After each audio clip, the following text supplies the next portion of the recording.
Hey guys, this is Jinsen from Questionable Plays and welcome to our recap video for our Digimon EX6 3v3 case tournament that we held on June 29th at Rogue State Games in Mahwah, New Jersey. This was a very big day for us. We only anticipated maybe 30-ish, 40-ish people to come. We did not expect to cap out at 60 players, 20 teams. As you can see from the pictures, I was floored, ecstatic by the amount of people that showed up. It was a very long day, but it was so much fun. I loved hosting it, and honestly, I'm just so glad that the community was able to come out and support us. It was great. I was feeling all fuzzy and shit. Let's quickly go over what a 3v3 is so I can then talk about the decks so you guys can understand a bit more, maybe why the players chose these decks and etc. So a 3v3 is 3 players are part of a team and they go against another team of 3. So A, B, and C for you, and opponents A, B, and C. So A versus A, B versus B, C versus C, and it's all best of ones. So you only got one shot. So make that mulligan count. And additionally, in terms of communication, player B is the center player. B could talk to A and C, but C cannot talk to A and vice versa. So all the communication from the ends have to go through the middle, and the middle can speak to the 2 ends no matter what. It's a game of telephone. It's a little wacky, but it's also very interesting at the same time. Also, in terms of cards, we do follow the standard ban list for Digimon. In addition, you are only allowed to share 4 copies of one card among the whole team. So, for example, the promo Ukomon. You're only allowed to share 4 copies of this card among the 3 players in your team. And since it's best of ones, the rounds were very quick. It was actually a very quick day. It was still very time consuming in terms of making sure everyone's set up, ready to go, and all that administrative stuff. 3v3s are very fun. I did them when I was at Nationals. Very fun. And we have a lot of feedback from our player base that they liked it, they enjoyed it. It was a very refreshing way to play Digimon. So definitely something we will hold again in the future. Not anytime soon because we are prepping for a BT17 case tournament. Wink. Get started in reviewing over the decks. First, I want to say congratulations to our first place team, which was Gremlins Inc. or Gremlins Incorporated. Very great group of players and very good deck choices for this 3v3 format. Our first one is Vaccine Armors. The main goal of this deck is to turbo into either Magnemon X Antibody or Rapamon X Antibody as fast as possible by using the Patamon from BT14 to go into your level 4, which is either Rapamon, go Vegemon, from security, and then able to go into one of your megas using either one of the options or just going straight into it and be able to establish such a strong mega so early. So that's kind of one of the biggest perks about this deck, is that it's able to just turbo into your mega very, very fast. This deck is also very good at surviving because we have the Magna Angemon Aces as well as Venusmon able to tone down a lot of the aggro decks out there to basically make them do little damage, and we're able to heal off that damage as well. And of course, if we ever need to, evolve a Magna Angemon Ace into one of our megas as well. And then it's also playing the Shuju Lin from BT15, able to give one of your megas Alliance and Reboot, so give yourself extra survivability and also give yourself a lot of extra damage. And then we have the TKs, of course, to just rig your security, gain some extra memory. Very, very strong. This deck is just very, very good at just establishing so much memory value and of course board value very, very quickly. Yeah. And of course, we're playing the Pillowmon and the Venusmon to just tech into our matchups like opposing Magnemon X Antibodies and of course Numemon. It's also able to trigger Magnemon X himself by using the Nearomon from BT15. That egg is able to trash a card from your security when attacking, and then you gain a memory, and in addition, you just reactivated your Magnemon X Antibody. And this deck is able to just handle a lot of rogue matchups, able to just clean them up really fast. A more detailed deck profile coming out soon from the pilots themselves to explain why they built this and also why it was picked. Next, deck B for this team is Mirage Galgamon. Mirage Galgamon is such a strong pick this meta because Numemon likes to be in trash and Mirage could just send it back the hand. There's so many bounce effects in this deck. Also, there's just a lot of jamming in this deck as well because of the BT16 Galgamon, the BT15 Betamon, Lanamon, and of course our 1-up Bukomon from BT14. That egg is just so strong. And what's really cool about this deck is that it has evasion in terms of being unblockable. So Magnamon X spark a rise of usage of the BT13 Mach Galgamon, the BT4 Mirage Galgamon, and of course a return of Gomamon at a higher-ish count. I think some people were dropping it to 1, but I think it's returning back to like 2 or 3 because we want to be able to just not be blocked. So that's kind of like the biggest thing about this deck is that it has both bouncing, which is very good for the Numemon matchups. We have now evasion by just bypassing big giant blockers. Like Magnamon can't redirect stuff anyway, so might as well just bypass it, right? And I really like the Hammer Spark being used here to just give you that little extra memory to do some extra plays. And it's also just 2 additional ice walls in security. That's always just so annoying. This is such a strong deck for this meta. Able to just withstand Digimon battles because of the amount of jamming it has. So the only thing this deck really dies to is option cards. So watch out, everyone.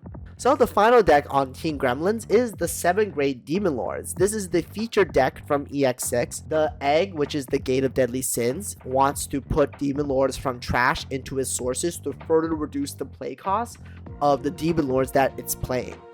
What's really cool about this deck is that it has a 1-up tech of King Drassel. So King Drassel, it's here for the extra reduction because it's based on sources, but also if it is actually used as the first egg, it basically transformed this deck into a Mega Zoo deck instead.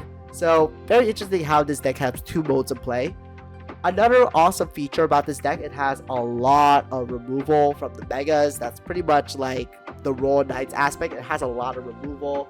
Also, it is a mill deck. It cares about its trash. So that's why we have the Beelzebub from EX6, the Creepy Mod from EX6 to just trash your deck and also like do removal effects based on that. If you do have the Gate of Deadly Sins up as your first egg, you're actually able to evolve. So that's why you see Leviathan X Antibody and Beelzebub X Antibody there. And of course, the Belphegor Rage modes. Very interesting to see that this deck is able to actually do evolution tricks. And also, it's really cool that the options are also Demon Lord traits. So they could be put under the Gate of Deadly Sins to help further reduce your play cost. So it's just really cool how this deck has 2 modes of play. Also has a lot of tools. It does have the Psych Mod problem. That's why you see like the Porcupine to help like just pop those guys really quickly. I've also seen other decks like Tekken, like the techs from the Royal Knights deck, like Marcus for example, which we'll see later. Let's move on to our 2nd place team, which is Team Phoenix. And the first deck is a Magnamon X Antibody deck. This is a very straightforward Magnamon X Antibody deck. This is the Vmon base. It's playing with the best Magnamons, of course, and we go straight into Magnamon X Antibody. No level 5s and no option either, no awakening. I guess we're just going to do Magnamon straight into Magnamon X, which is definitely a route to take. I would play some awakenings, but you know, this is his deck, not mine. We do have a very interesting count of options. We have 4 Blue Boos, 2 Full Moon Mirror Impact, 2 Hammer Sparks, 1 Ice Wall, 1 X Antibody, 1 Blinding Ray, and 4 Heaven's Judgment. So the higher removal, it's definitely probably an influence that this is a best of 1. So you want to increase your chances of your security having some bombs to help deal with matchups that are getting a little bit ahead of you. You also have the extra memory boost here, the 4 memory boosts, the Blinding Ray and Hammer Spark to kind of offset the evolution cost of Magnamon, which is 5. So definitely that's probably why it's there versus Awakening of the Golden Knight. Also, Blue Boost is a searcher. It's a searching card. This deck does have a problem of running out of gas pretty fast. So you definitely want to be able to refill your hand and also have extra memory to make your plays a little bit better. What I also really like is the 2 of Digimon Emperor tech. This is really strong against Numemon.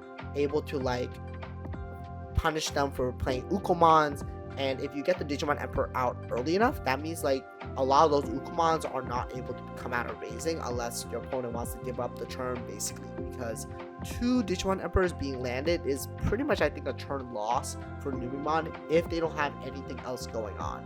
So that could be really devastating. Next, deck B of Team Phoenix is, speak of the devil, Numemon. Numemon is a very powerful swarm deck, is able to just flood the board with a lot of bodies at an alarming rate.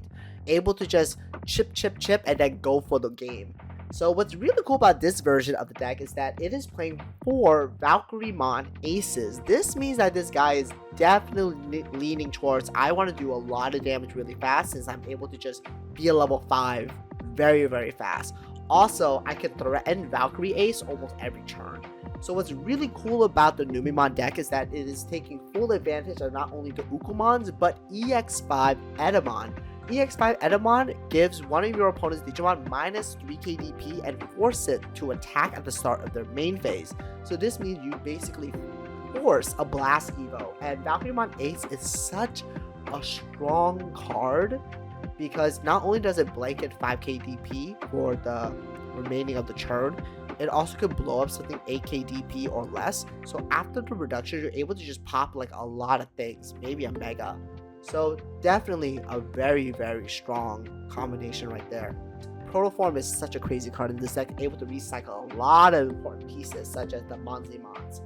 Satsuki, Matt, and Louis are just the classic tamers to see in this deck, providing extra memory, and also like Satsuki and Louis are kind of like hybrid for games because it gives the Satsuki gives the Numemon Rush, the BT 14 one, and then Louis is able to just push up a rookie and just go for game. Last on Team Phoenix is a very interesting deck to pop up again. We have Red Hybrid with some interesting tech cards. This is such a classic deck. It has survived the test of time over and over again. Before Numemon, this was the premier rush deck. Rookie swing, rookie swing, rookie swing. Then with your Takuya, go into Emperor Greymon, swing for a bunch of damage, clear board. It's such a strong deck back then. I remember when I was in Nationals, this deck terrorized me because goddamn, it moves so fast. And it's very interesting to see a lot of tech cards here. We have a lot of yellow options here. We have three Lonke Arrestato, I can never say that card right, 1 Sunrise Buster, 2 Tai Kamiyas, and 1 Zoe Orimoto. So this is very cool because Zoe is able to find hybrid cards in your security, so this is probably used to try to kind of like TK from BT1, take out the cards you need from security that were stuck there, and now you have it. And you get to filter your security by hopefully rigging a Lonk or a Sunrise Buster or Crimson Blaze into security. Crimson Blaze is also just very good here because it deals with Numemon. Sunrise Buster and Garudamon Aces also play a lot of these tamers for free. And what's really nice about Garuda Ace is that it destroys blockers. So if you have a Magnamon X going your way and it doesn't have protection, you can just blast Evo into a Garuda Ace, drop a tamer, which probably you would have, and then blow up a blocker. And guess what Magnamon X anybody is? A blocker. So it's able to pop up that armor purge, and then you may be able to clear that body right away. So again, very cool tech there. Very cool to see Red Hybrid back. I'm kind of happy to see it because unfortunately there's no other good red deck to compete with Numemon, or maybe not compete but deal with Numemon. And of course Red has been known to have like the best ways to deal with Digimon that's summoned from trash. So definitely it is actually nice to see Red Hybrid again, even though I didn't really like seeing it back in the day. Next on our 3rd place team, we have the BG Boiz, and the first deck that they have is the 7 Grade Demon Lord. A very big difference about this deck that I see already is the Foxcomon for the Beelzebub starter deck, and also the Sister Mod Blancs. So the Sister Mod Blancs is replacing the Rare Mons from the first place deck.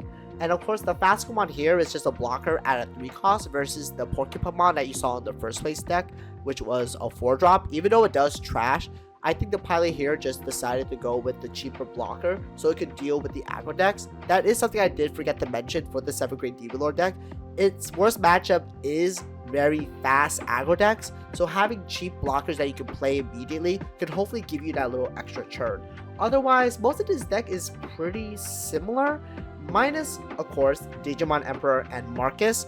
Marcus is used just to take care of floodgates, and of course being a memory setter. Also, Digimon Emperor is there to also help deal with Numemon. Overall, it plays exactly the same. It's either Megazoo or Seven Great Demon Lords on normal mode. Next on the BG Boiz is Numemon, but the base is actually yellow, not black.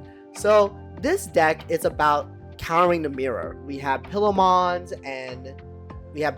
to basically stop your opposing Numemon from summoning stuff. This is such a great drop from Monzemon X, pretty much designed to counter the mirror.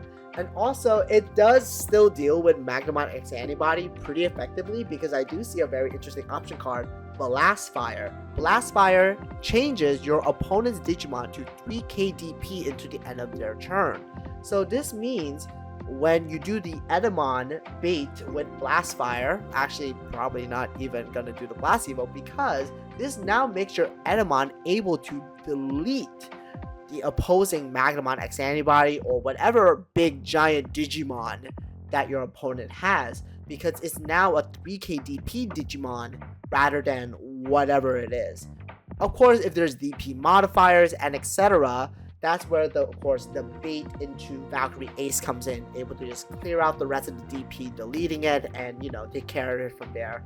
I also like that we have the Niaramon from BT15 and the Upamon from BT16, able to transform your Edamon and of course the black-yellow Numemon into a blocker when needed. Also, you're able to get extra memory from when you swing, because this deck doesn't really care about the security all that much. You also have Protoform to do like some light amount of healing. It's not really effective, but it's nifty to say the least. So the fact that the Niaramon is there to help you, give you the extra memory, is also pretty cool. Next on the BG Boiz is Magnamon X Antibody, but teched out.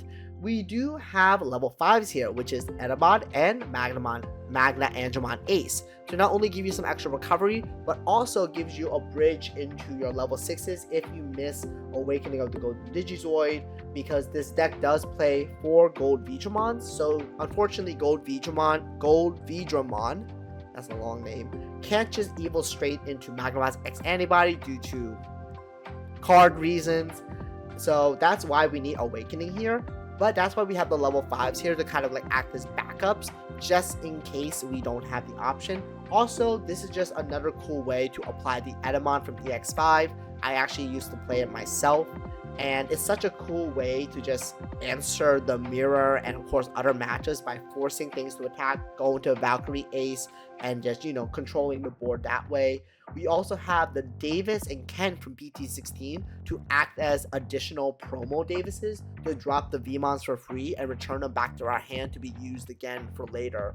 So again, very, very cool Magnamon X deck. I like the Gold Vidramons, I like the Magna Angemons, and of course I love the Edamons. Very cool way to just like establish more survivability, sustainability, and of course board dominance. Alright, let's get down to our 4th place team, which was Team Indifferent. Their first deck is Magnamon X Antibody, and this is pretty much what a lot of Magnamon X Antibody decks look like at the beginning of the format. Jesmon DX, Final Zubagon Punch, 4 Davises, 2 Blinding Rays, and Zudomon Aces. I just like that Jesmon GX is there to act as kind of like a Blitz Obby that is in theme, because Magnamon X Antibody is a Royal Knight.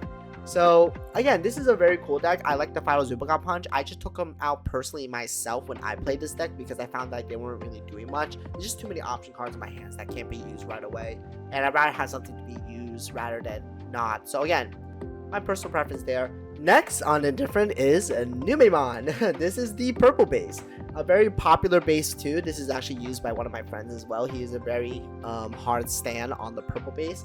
Very, very aggressive, very, very fast, just as strong as the other bases. We do have some techs here like the Pillowmon, very, very cute to help deal with the mirror and some other matchups.